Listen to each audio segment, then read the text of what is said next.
नमस्कार, आप देख रहे हैं बिजनेस टुडे बाज़ार और आज हम बात करेंगे डिफेंस सेक्टर की। क्योंकि डिफेंस सेक्टर में अगर आप निवेश करना चाहते हैं तो अब आपके पास ये ऑप्शन होगा कि आप किसी इंडेक्स फंड के ज़रिए निवेश कर सकें। आमतौर पर होता क्या है कि आपको इंडिविजुअल स्टॉक्स पिक करने पड़ते हैं और कई बार कोई स्टॉक्स अच्छा रिटर्न देता है तो कई बार आपकी एंट्री गलत होती है। लेकिन मोतीलाल ओसवाल ने Nifty India defence index launch किया है जिसका एनएफओ आज यानी 13 जून को खुल गया है। ये एनएफओ 13 जून से 24 जून के बीच में रहेगा। तो आप डिफेंस सेक्टर को लेकर अगर बुलिश हैं, आपको लगता है कि इस सेक्टर में अभी भी संभावना है, तो आप इस एनएफओ में इन्वेस्ट कर सकते हैं।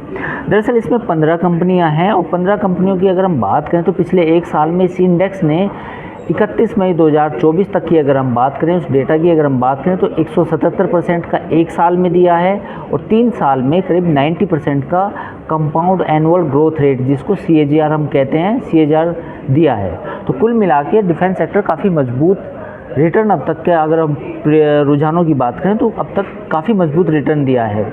अब हम बात करते हैं कुछ ब्रोकरेज फर्म्स की। अगर हम नोमुरा की बात करें तो नोमुरा ने फाइनेंशियल ईयर 24 और 25 के बीच में, नहीं 24 और माफ़ कीजिए 32 के बीच में जो पाइपलाइन बताई है ऑर्डर्स की, या यूँ कहें कि डिफेंस सेक्टर में कितने बड़े बड़े प्रोजेक्ट्स हो सकते हैं, वो करीब 138 अरब डॉलर की बताई है। तो कुल मिला के दिसंबर 27 तक एक और ख़बर ये है कि करीब 46 से ज़्यादा जो डिफेंस आइटम्स होंगे वो आत्मनिर्भर भारत के तहत भारत में मैन्युफैक्चर किए जाएंगे। तो कुल मिला के सरकार का पूरा फोकस डिफेंस आइटम्स के मैन्युफैक्चरिंग पे है और उनके एक्सपोर्ट पे है। तो ऐसे में अगर आपको अभी भी लगता है कि आप डिफेंस के स्टॉक्स में एंट्री नहीं ले पाए तो ये 15 स्टॉक्स वाला ये इंडेक्स आपके लिए काफ़ी अच्छा हो सकता है। लेकिन मैं आपको एक डिस्क्लेमर भी दे देता हूँ कि आमतौर पर जो सेक्टोरल फंड होते हैं वो इंडेक्स फंड के मुकाबले, या यूँ कहें कि निफ्टी 50 या निफ्टी 150 या निफ्टी नेक्स्ट 50 के मुकाबले उतना अच्छा कई बार परफॉर्म नहीं करते, क्योंकि वो कहीं ना कहीं किसी सेक्टर में रोटेशन होता है।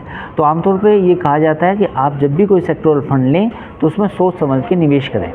एक और बात मैं आपको बताना चाहूँगा कि डिफेंस स्टॉक्स की अगर हम बात करें कि चूँकि नई सरकार बनी है तो रेलवे और डिफेंस को लेकर ये माना जा रहा है कि ये मौजूदा जो पॉलिसी कंटिन्यूशन है वो इस साल भी जारी रह सकता है। तो कुल मिला के कहानी ये है कि मोतीलाल ओसवाल ने 15 स्टॉक्स का एक एनएफओ लॉन्च किया है, एक इंडेक्स फंड लॉन्च किया है जो आज से खुल गया है।